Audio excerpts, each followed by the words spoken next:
morning, everyone. I don't know if is this working all right? Please, no? No. They gave me two of these. Does anybody know how they work? Sounds like this one's not on right here. Yeah, it's not. Oh, is that better? Hello. Okay. Good morning. I am delighted to be here, and I think Jan, you did such a great job. But I don't know what else to add. I'll take questions now. We wrote this book, A Perfect Score, to talk about our wine journey and the wine world today, which is really something that my wife and I have enjoyed and wanted to share with others. And so I'll give you a little background on that, but I'll try not to do any huge spoilers, so you really should read the book. And for those of you who are coming tonight, I'm looking forward to seeing you. And tonight, if you don't know, is 5 o'clock to 7 o'clock? Is that 5:30? 5 o'clock. And it's at Hall Arts in the Arts District. And are there still availability? Yes. So you can still go to the website and you'll find out about it. But look forward to spending time with everyone who's there. You're welcome to come more casual if you want. I may be in blue jeans. I don't know. We'll see. But you're gonna be in jeans. All right. We'll do a little casual this afternoon.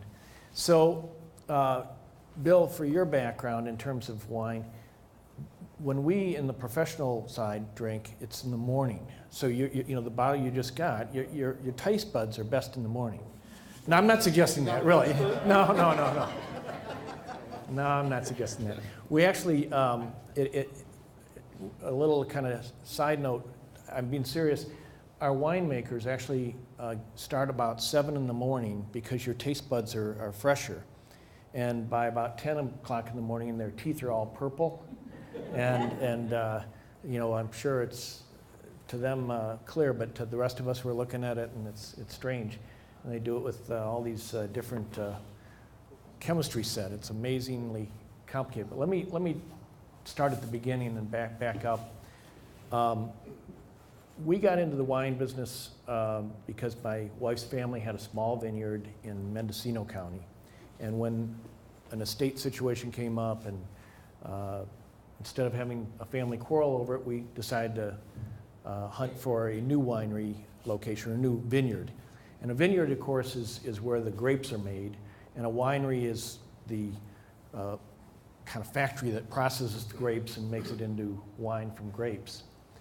And we wanted to, because I, as a type A personality, like a lot of people in this room, I think, we wanted to find the best vineyard we could find. And that took us to Napa Valley, which one of the things that I learned kind of quickly about the wine world, which I knew nothing about until 20-some years ago, it's very important to have the right piece of land. And it's kind of like real estate, where you can have a corner, you could have 4 corners, and one corner is great for a shopping center and the other 3 aren't. It's the way you turn going home at night. Same thing in a vineyard. Some land is just the microclimate, the combination of the way the sun hits it, the combination of the way the land is tilted. Every little bit makes a difference. And so there are certain places in the world that are really great for high-end grapes. And usually it's not just grapes in general, it's a certain type of grape. So some places are good for Chardonnay, some places are good for Cabernet, some places are good for Pinot Noir. And all those names are just what they call varietals, or different varieties of grapes. And what was fun and has been fun is to kind of learn the nature side of this and the farming side. And it's a very interesting combination of guesswork, high touch, and science. Part of what we did is we found this one property that we thought was really good. It's called Sacrochet. It was an older vineyard. And we actually, which seems extreme, it was extreme at the time, we had a vineyard that was selling grapes to wineries that made it into wine. getting a high price for the grapes. The grapes were really great, but we thought we could make them better. So we actually tore out the vineyard and replanted it. And in doing that, you spend a whole bunch of money, you can just imagine, and then it takes 4 years before you get anything commercial out of that vineyard again, and you don't know if it's going to be better like you think.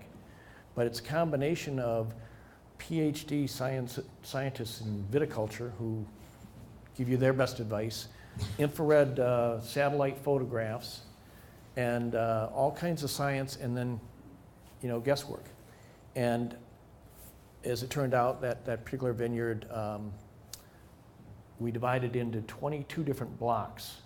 And this portion of the vineyard we redid was 20 acres. We divided into 22 different blocks.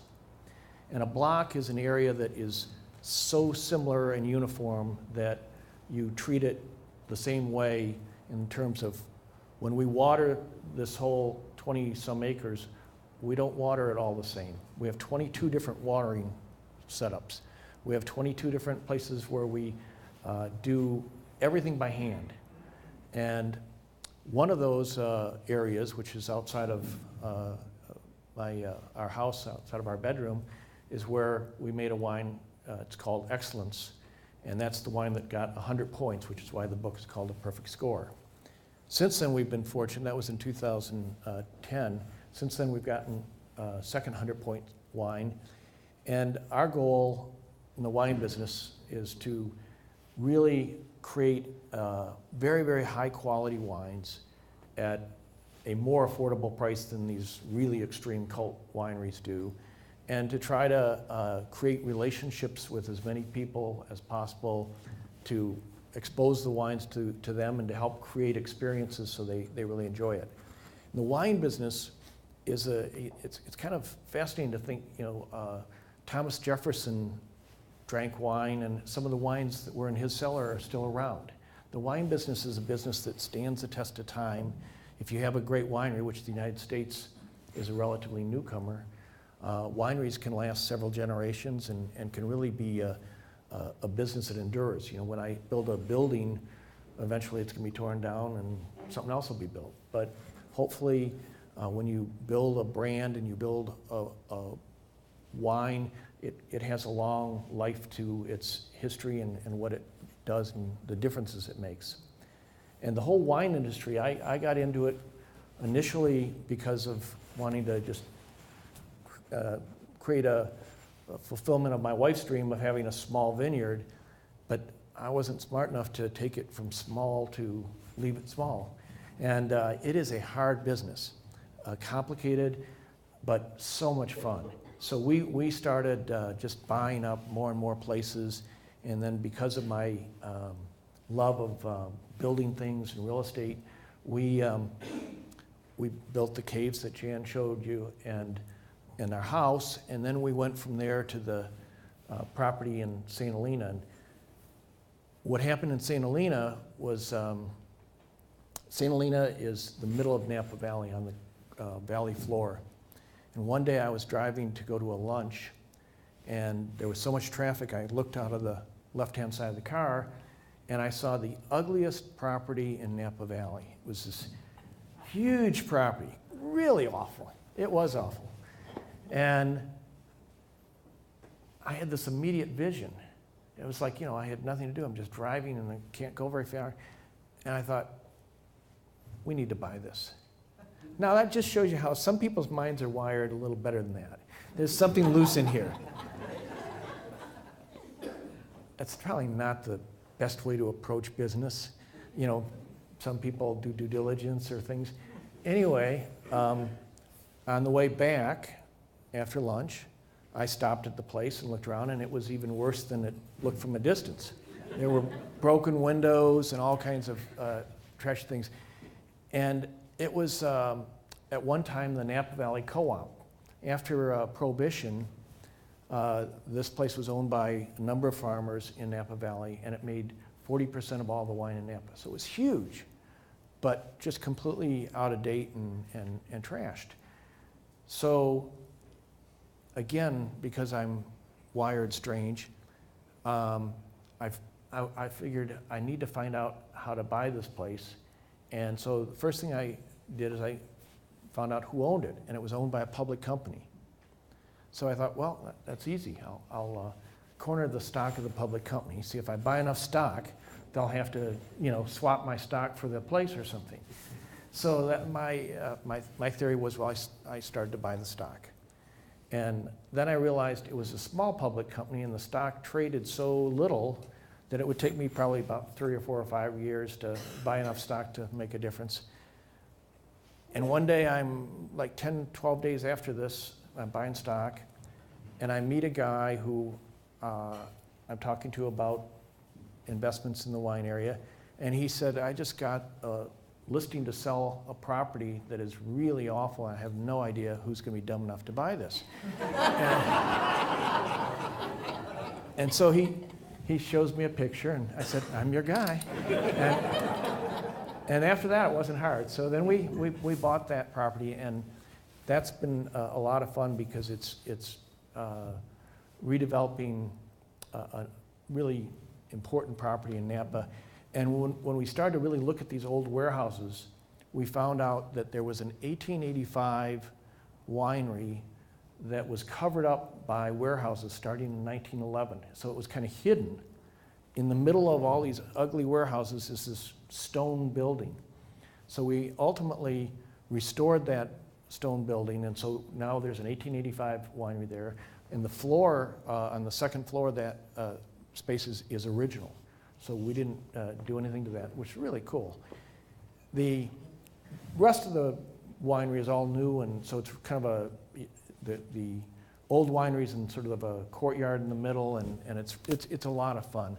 It's just been years and years of planning and processing, and for us, it's a combination of redeveloping history, building the best processing plant, and then also building a business and developing relationships. And everything else I've done in my entrepreneurial career has been much simpler and fewer moving parts. The wine business is, if you do it the way we're doing it, which is to start with the farming and go all the way through, it's got a lot of things that happen all the time and go wrong. It's one of the most fun things I've ever done. We've combined my love of art and our love of real estate and making a difference and just growing a business.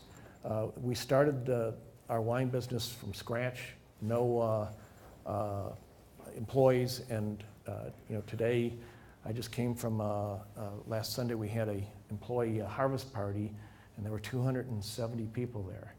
That's a lot of people. That was with families. So we have a little over 100 employees, but we have, we always have parties with families. So it was great, and we've been really blessed. It's just been a wonderful experience. Let me just add a couple things, and then I hope I'm going to get you to ask me. People always love and have questions about wine, so ask me anything that you like. But one of the interesting things today is that, like so many things in our life, I think technology is impacting wine more than it has, or more than, we're seeing more change in, let's say, the last 20 years than we probably have seen in the 4,900 years before that. And give you an example, and they're not, there are pluses and minuses to these changes. I think it's happening in all of our industries all over. We're having fewer jobs, which is a minus for the people who do the work that the jobs go away. But the plus in what I'm about to describe is that the quality of wine making is just going to continue to increase. A lot of wineries, you see this, you have a conveyor belt and the grapes come in, and then you have to kind of sort the bad things, the sticks and stuff you take off. And historically, that's an important part of the process, because if things go into making the wine in the tanks that are not what you want, if they're grapes that are rotten or anything else, it affects the quality of the wine. Today, the way we do that is we have a winemaker, so you still need to have the human touch, but we have a winemaker for each kind of area, each of those blocks. We pick the blocks separately, and we make them into wine separately, and then we only blend them together down the road. And red wine, high-end red wine like we make, is about a 3-year process. So we're not selling wine for over 3 years. It's making it, inventorying it, having it age in a barrel. And the way we do it now, though, is we have the winemaker take 200 samples, 200 grapes. He goes and picks like maybe 400 until he gets 500. He gets 200 that he likes, and he gives them to the machine. The machine says, okay, these are the grapes from this batch that we want everything else to be as close to these 200. And then the conveyor goes like this, and it has everything on it. And I cannot tell you how it's a miracle. It just takes all the stuff out, and it blows the things in one direction, and the good ones go in one place, and everything else goes in another place. And it's unbelievable. And first time these came out was, I think, 4 years ago. And they're one of the many things that are going to just change the industry. Give you another one that's just mind-boggling, and this is not just for wine, but it's for agriculture in general. We're using drones now. We're not quite there yet as an industry, but it's getting there to where, you know how I said we had these 22 blocks and 20 acres? I thought that was pretty wild, to the amount of work in that. But the future is that there'll be drones telling you which plant needs how much water. And literally telling a machine, okay, water, plant number 510 over on that row. And I'm understanding that they have similar things for other types of agriculture that are going on, which means that we'll have much higher food production, better quantity and better quality in lots of our food areas. So it's not just wine, but it is fascinating, to me anyway, to see these dramatic changes that are occurring. Anyway, we have been on a great journey. It's fun every day, and I feel like I spend way too much time on airplanes because I'm going back and forth between here and there. We kind of count ourselves very, very lucky every day. And I would love to answer any questions about wine or otherwise. Yes, sir. So Craig, I have great respect for you as a real estate guy, a risk taker, your show, the winery. So one of the aspects of risk taking is bankruptcy. And I think most of us don't know about bankruptcy. I do. In fact, Go ahead. I know you do, Yes. because last time we Yeah. talked, you said that. But Yeah. I've got a daughter who's really concerned that our new president-elect has taken bankruptcy, but she doesn't really know what that means. I'll bet most of us don't either. So I'm not asking you to comment on the president-elect, but could you tell us a little bit about bankruptcy? I think even our students Sure. benefit from that. Sure. Well, first of all, I am definitely a consummate risk taker, and I started as an entrepreneur actually younger than when you all were writing these essays. I started my earliest businesses in a substantial way when I was 10 years old. And between age 10 and age 18, I had saved a bunch of money in little businesses. And the funny thing is I never wanted to go in business. But anyway, back to your question. I think bankruptcy in the United States is a good thing and a controversial thing. It's basically the ultimate second chance. And we have a legal system that allows two ways of going into bankruptcy. One is a liquidation, and so it's an orderly liquidation by the courts of a person or a company that does not have the ability to continue in their business operation or in their personal financial condition. The second is a reorganization, where you take a person or a corporation and you go through a legal process of relieving some of the debt and making changes in the financial condition that are done under a judge's supervision and under a legal process that ultimately is intended to be better for everyone involved, and I think generally is. And I think our country has better bankruptcy laws and better second chances than a lot of countries. So, you know, I wouldn't hold that against anyone per se. It depends on how they conducted themselves and what they did is more important, but it's a great question. Yes, sir. You mentioned having wines available that, you know, besides the boutique wines. So what range of wines do you produce from, you know, the low end to the high end? Great. I'll repeat the questions, just make sure everybody hears. So the question is what range of wines do we make from the low end to the high end?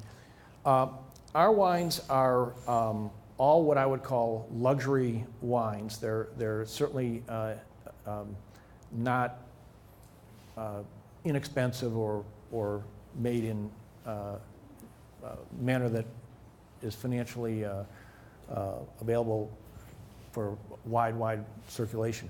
We have Cabernets. Cabernet Sauvignon is our, under the Hall brand, our main wine, and our largest volume of that is a wine that's $55 a bottle. Our highest price is $325 a bottle, and in between those two, we have a lot of Cabernet Sauvignons. We actually make, I think, 22 different Cabernets.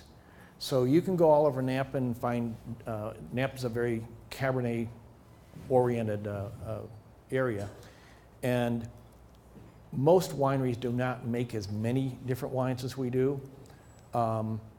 It adds to the complication.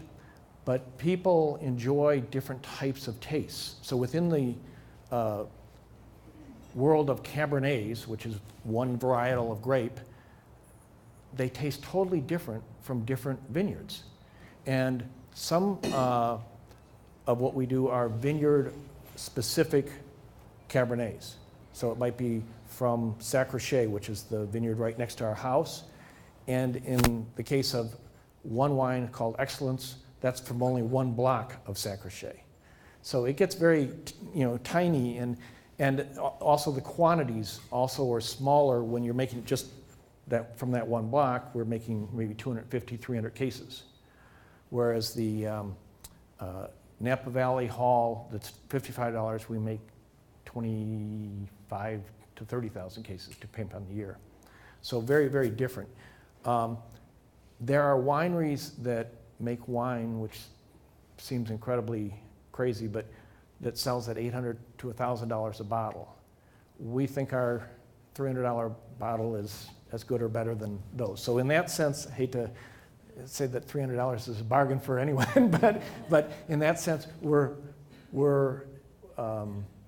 we think a relative better value, and we're doing most of our wines are sold directly to people that we have a relationship with through either our wine club or through other areas, and then there are two Cabernets, for instance, we sell all over the world. The Napa Valley $55 one, and then one called Catherine Hall, named after my wife, and that one is sold very limited, but it is available in different areas.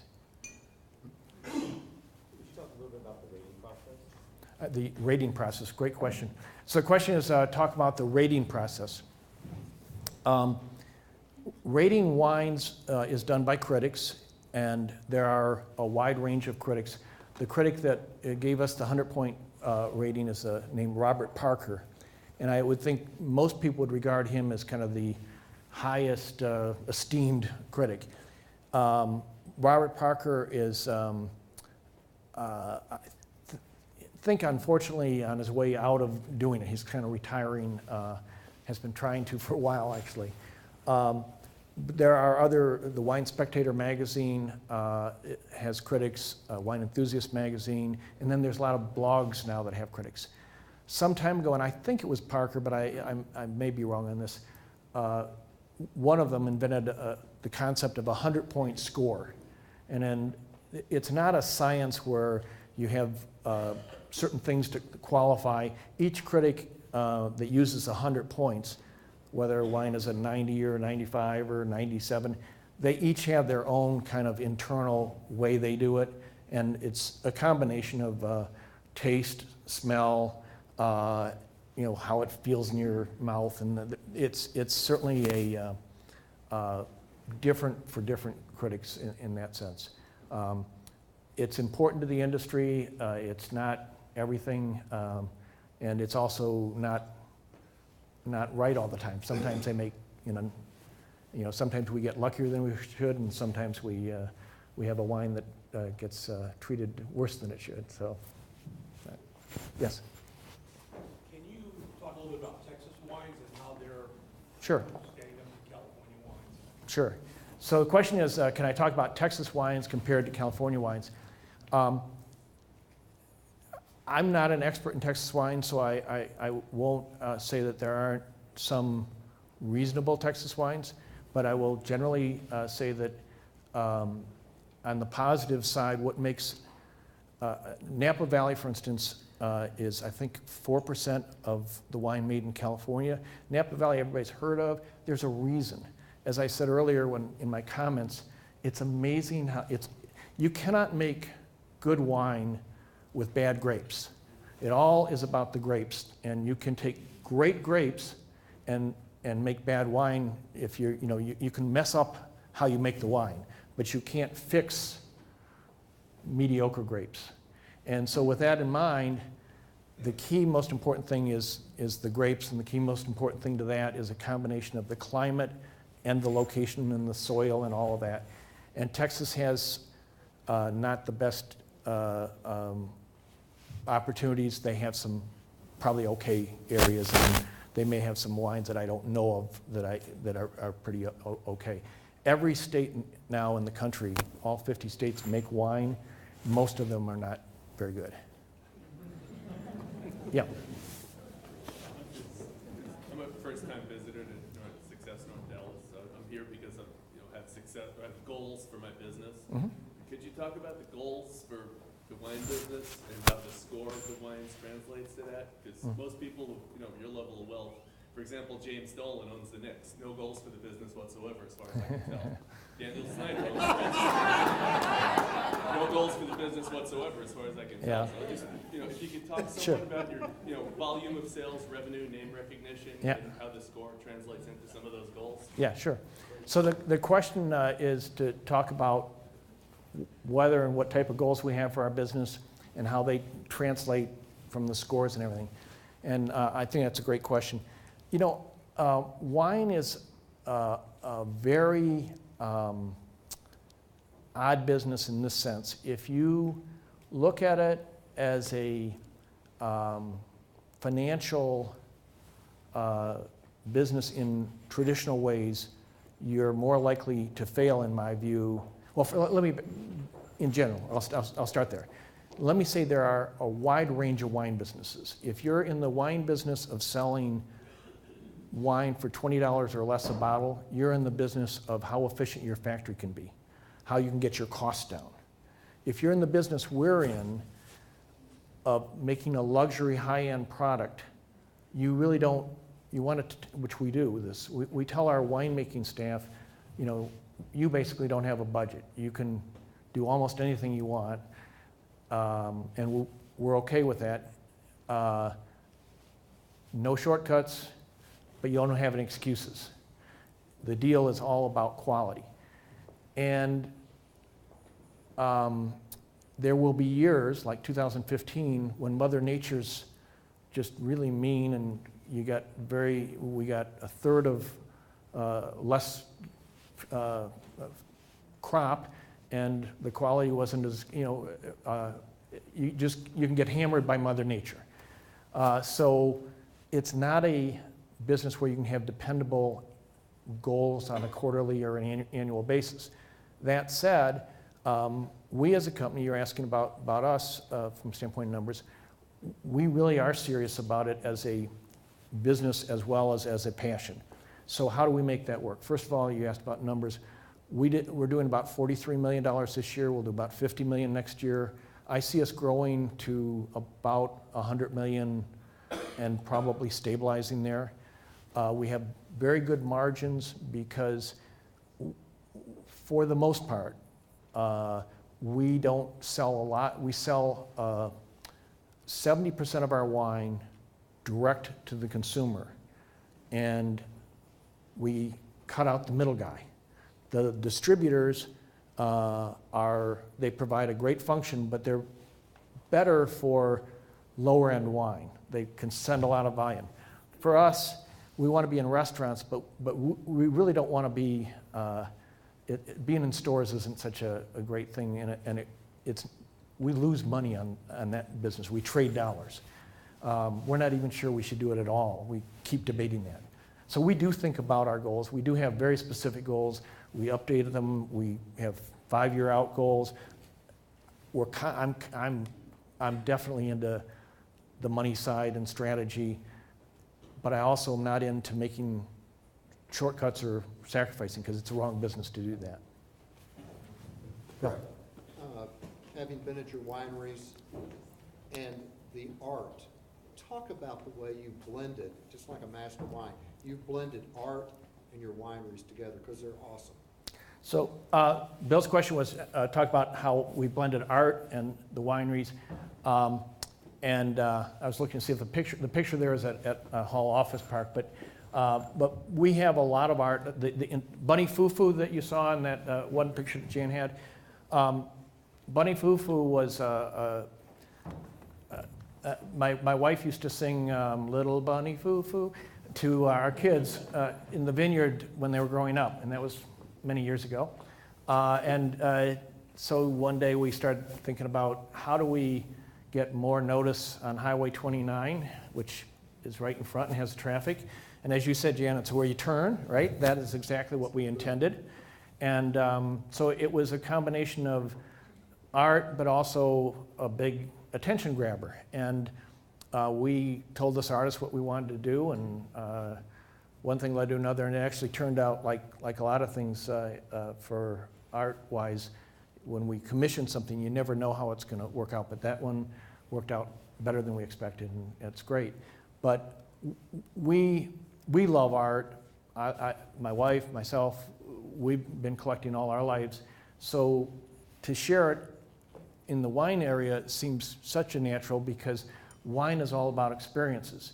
And we love nothing more than somebody to come to one of our wineries, get a bottle of wine, go sit out and just enjoy your afternoon. And you want to bring some food with you from a store, that's fine. We don't, we're not allowed to sell things there, but we can't stop people from having a picnic at our place, or we could, I guess, but we don't choose to. So anyway, yes.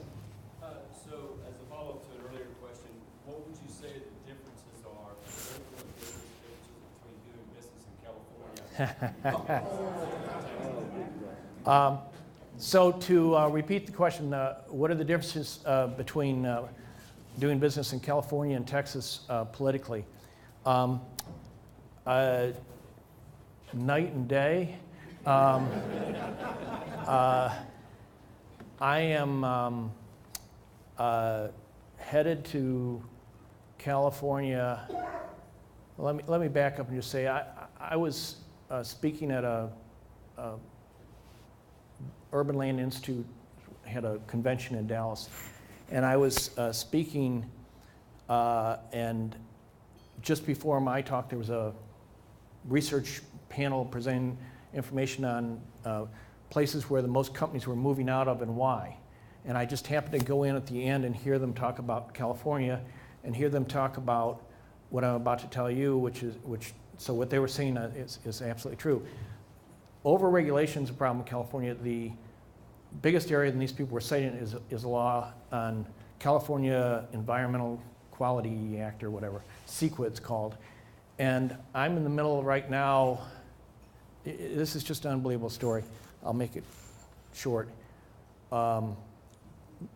We bought a property that's zoned agricultural to build a vineyard, not a winery, not a Indian casino, a vineyard in Napa Valley in an agriculturally zoned area. we started the process, and then there's California, if it's over a 5% grade, you have to do all kinds of things. If it's, anyway, this is in a rural area. The neighbors didn't want a vineyard there. And this has been going on from 2005. This past August, we got approved by the county. Now we have and it was about $4.5 million of legal and expert reports for one vineyard for 200 acres.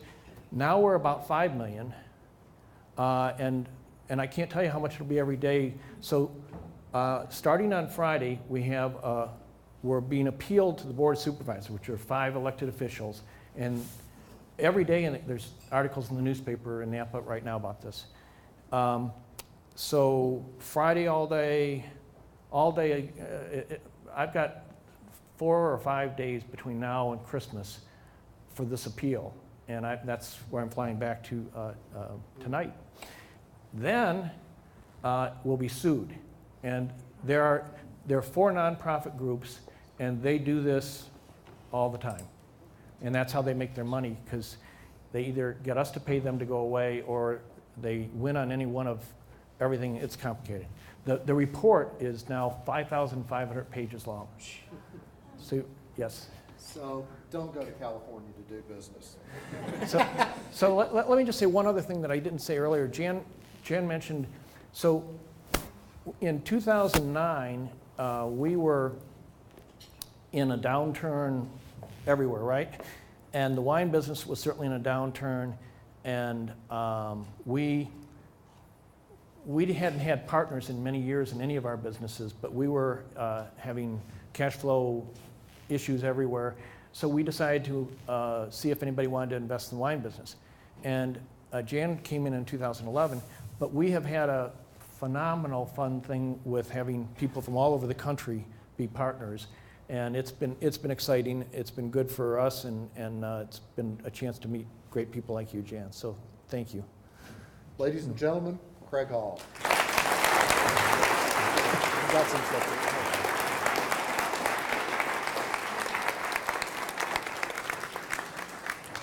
We have a tradition. We call them Feed 'em for a Day. But first of all, I'd like to give you a copy of Jim Wooden's book, Great. The Old School Advantage. Breakfast, start the day out with breakfast at Egg and I, or Yep. lunch, and then dinner at McGuire's, and the book, and then a special little gift from Ray, where are you? Come here. Special little gift from another vintner, Oh, and it's one of his award-winning dessert wines. fantastic. Double gold back to back. Thank you, thank you. My pleasure. Oh, that's so wonderful.